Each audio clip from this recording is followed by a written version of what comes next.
Yeah, so now here we go. My topic is, yeah.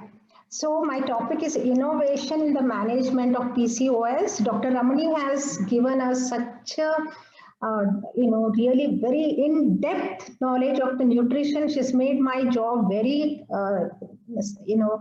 short. In fact, my talk.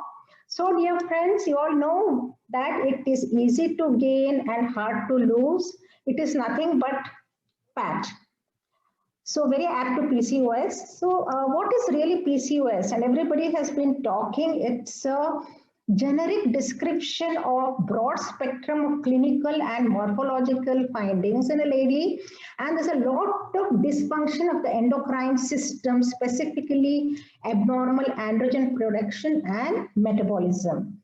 So now nearly about 10% of women are affected, and I must say this is one of the most common endocrinopathy in a woman of reproductive age group. It's very important. So now let us go to some latest guidelines. Even Dr. Jaideep Tang said that it's a syndrome of controversies and confusion. So there was this ISHRE meeting at Barcelona very recently in 2018, and about more than 20 societies together, in which our FOXY and our PCO society ISAR all are involved, and they came to a conclusion regarding the management of the PCOS syndrome. Now, it's a major challenge. You understand that. So the most common endocrine disorder, and I told you what a huge percentage it involves. So what do we really have in this endocrine problem is mainly it is hyperandrogenemia and hyperinsulinemia, and this hyperinsulinemia is because of insulin resistance. There's obesity, and then we also have premature LH surge. So we need to tackle all this. Now, coming to the management, lifestyle interventions or lifestyle modifications, that's what we say. And in this category, we have behavioral strategies, dietary interventions, very important, exercise, and obesity and weight assessment. So when I say all these things, I strongly believe in lifestyle interventions. And basically, we have to make our patients understand that a hypocaloric diet and along with exercise, if they just do one thing, it's not really enough. They have to combine in the appropriate way. So now we have really one should understand in life. There's so many things we need to understand, that health is first, then everything else. So cherries are very good for health. Now, effectiveness of lifestyle intervention, it actually depends on how serious the patient is to understand this, how properly the counseling by the doctor is done. All this is very important, and we should really give them the counseling before we start any intervention to these patients. So as I told you, hypocaloric diet, exercise. Now when you tell your patients about exercise, it's not just for a week or 20 days. I always tell my patients, listen, you have to exercise till you die. I may sound a little harsh, but then they like it because I am telling them what all can happen with PCOS later on. They may be they have infertility problems, then they may have gestational diabetes, and then they may have diabetes as such. Then all the cardiovascular problems, and ultimately they'll have so many renal failure, that this, so stroke. We have to make them understand in the right way, and we have to spend time with them to make them understand. And these days girls also do alcohol and smoking. We need to tell them to curtail or completely stop it. And in case it is you're a very busy obstetrician or gynecologist and it's not possible for you to give so much time, then you can always refer them to professionals like nutritionist or some health specialist, etc. Now, I like this one. This is the effectiveness lifestyle intervention, and this is SMART, that is specific, measurable, achievable, realistic, and timely. So we have to make them set a goal, and please tell your patients to do what they like, especially the exercise, so that they continue for a longer time. So I generally tell, because I have a separate PCOS specialized clinic in my center, so I get a lot of these adolescent PCOS patients, and then I tell them that you choose whatever you want. You want to do dance, you want to do skipping, you want to jog, and don't push them to some gym and very routine things. Actually, most of the women, they like change, so just let them do. But one thing, they have to continue, and they have to make you after a few days. Then another very important aspect in PCOS is a psychological factor like anxiety, depressive symptoms, body image concern. I have seen so many patients having a tendency to suicide. Can you believe it? But we need to tell them, and because they're so depressed, they keep on eating, and they see they're just very idle, not doing any work. Again, that makes them depressed. Again, they eat. So it's a vicious cycle, and we have to cut that. We have to, in today's era, we have to value women's individualized healthy lifestyle preferences. We can't force them something. And also we need to really think about their cultural, socioeconomic, and ethnic differences. So really, what is the amount of weight loss, ideal amount of weight loss? Maybe it's not known really, but maybe at 5% decrease of body weight may be clinically meaningful. So now we are telling this girl, eat less, wash your face, low carb, low fat, low taste, wax, shave, laser, keto. And then at the end, we are also telling them, just relax. So what do these girls do? Now I have two innovative products from this company known as Ambrosia.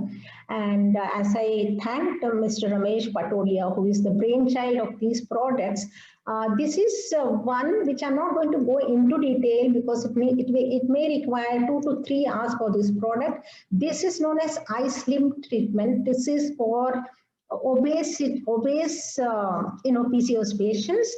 And all over the India, there are few doctors who have initially we have used it, like Dr. Narendra Malhotra, Jatin Shah, and so many others. And all of it, you can see in the table that each and every lady who has taken this have reduced a few, at least in my center, at least 9 to 10, but on an average they have reduced about 13 to 14 kgs of weight. Very useful, because many people ask me, madam, what do we give, what do we give? So here's a simple nutrition which will bring down the weight of the patients, and this contains nothing but proteins, amino acid drops, and protein powder. And then along with it, they have to do a little bit of dieting and all. Everything is there in the kit. They also give an app, and then you can see the app and do accordingly. If you want more details, you all can contact me too. Now I'm going to come to another very important dietary product which is good for PCOS. And even in our infertility patients, this ovulation induction can be done with just a dose of 2 grams per day. And so what is the clinical evidence of myoinositol in PCOS women? As we all know, there is a lot of hyperinsulinemia, etc. So myoinositol will decrease the hyperinsulinemia, improve glucose utilization, reduce insulin resistance, reduce severity of acne and hirsutism, improve pregnancy rate and live birth rate. So now, why do we want to give myoinositol? Because I'll tell you, inositol is already there in our body, and in cases of PCOS subjects, they are losing more than 5 times of the inositol through the urine than compared to the normal women. So we have to replace this inositol. We have inositol in the form of myo-inositol in the products that we get in the brands. That is the reason that we need to supplement myo-inositol. So there are many studies which say that myo-inositol is very effective, and ovulation induction is there, and pregnancies with and also there is a good amount of weight loss. And if we add clomipene to this or letrozole, the results are much better. So this myo-inositol increases insulin sensitivity by 84%, and serum total testosterone decreases by 66%, and serum free testosterone was decreased by 73%. So it does all these changes, and then when we compare myo-inositol to metformin, myo-inositol is 85% more better when we think of spontaneous ovulation. Now we have this Mullerian inhibiting substance. So this myo-inositol immediately reduces, but metformin will take 3 to 4 months. GI side effects are not there with myo-inositol, and malabsorption of vitamin B12 is also not there. So now, as Dr. Ramani Devi very correctly said, that we have a lot of natural sources of, myo-inositols, and it is commonly found in the fruit, especially the grapefruit. But in the leafy vegetables, it is lowest. Generally, we tell the obese girls to eat leafy vegetables, etc. But in that, the myo-inositol is low. And it is there in all the food containing seeds. So these are like beans, almonds, walnuts, they are the highest.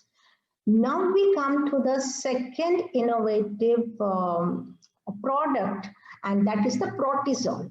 And this is a novel treatment for insulin-resistant PCOS. And I'm very happy and privileged to tell you all that this product has been a patent award-winning product. So congratulations to this team. Now Protisol has given excellent results in insulin resistance, and they have also got the innovative nutraceutical product of the year from Sims Medica, and restores ovulation in 100% of the females. This is something which really took me by surprise. How can it be? But then there is evidence. So what does Protisol really contain? Myo-inositol, protein, folic acid, 25 plus vitamins, magnesium, zinc, fiber. So the whole is more than the sum of its parts. It's that the beauty is that. And then supplementing all the deficiencies that are present in a PCOS subject. So some more details about Protisol. It is a pea-based protein and plant-based protein. And as far as our country is concerned, India, we always feel that plant-based products are really good. And protein is, we know, important in diet control.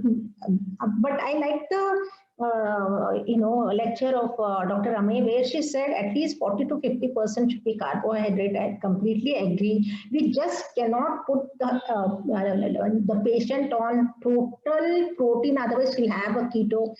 So protein will help to regulate blood sugar, insulin production, and also weight control. And when we use these plant-based proteins, they're free of many other things like cholesterol, saturated fats, high in fiber, vitamins, minerals, phytochemicals, and essential amino acids. Now, how does it work? Whenever I told you about the excess of excretion of inositol, so protein, folic acid, and all these other micronutrients help these patients who are excreting all those minerals. And what it does is it reverses the metabolic imbalance by supplementing the nutrients. Now we have a very excellent trial of cortisol in none other than our Rainbow Hospital Agra under the leadership of Dr. Narendra Malhotra and Dr. Niharika. Here in this trial, the conclusion was 100% result in ovulation in 2 months, and they had a huge number of patients. So this is quite a good study, I must say, that in 123 patients, 101 patients had a weight loss in first 2 months ranging from 1 to 2.5 kgs. Now 52 patients with irregular cycles, after 2 months of treatment, all patients started having regular cycles. See, that is another very big concern, the irregular cycles, and especially in this age group, they're worried and whether they're pregnant, etc. So if they start getting this regular cycles is such a relief. Now, encouraging results also in acne, hirsutism, blood glucose, and weight loss were observed. And when they continued this treatment, there were better results. So, dear friends, with 2 doses of 2 grams each, patient gets 4 grams of aminoacetol per day, which is the minimum recommended dosage for treatment of PCOS. Actually, most of the products that we give, it is just about 500 in the morning, 500 in the evening. So it's just around 1 gram, but the dosage is much more. Now, what does this do? Cortisol, I'm just summarizing it. The hormones become normal, menstrual cycles become regular, egg quality improves, increases SHBG levels, testosterone levels decreases, improves insulin sensitivity, decreases LH levels, induces weight loss, manages hirsutism, induces ovulation, prevents gestational diabetes. So dosage